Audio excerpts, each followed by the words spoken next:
agree that Sandra's tragic mistake was unintentional and ask the court for leniency and compassion.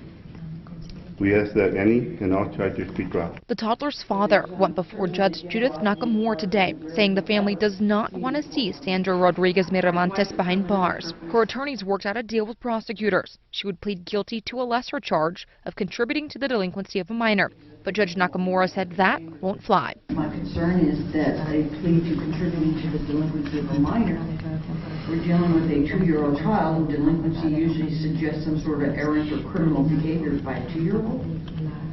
Aren't they stretching it? Even the DA's office agrees. I have not seen a case like that's similar in facts to this one in the case law, or similar in age. The judge told everyone to take a break and to try and find a way to make the plea deal work. Everyone did reconvene just a couple of hours later, but they still weren't able to find a solution. I understand what we're trying to accomplish, and I agree with what we're trying to accomplish. I just want to find I want to be sure it's within the right statute.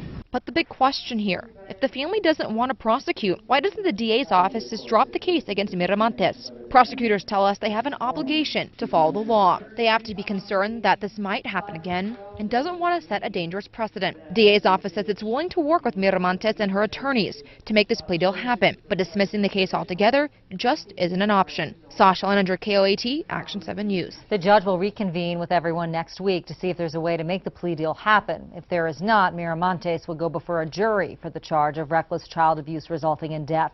If convicted, she'd face a mandatory sentence of 18 years behind bars.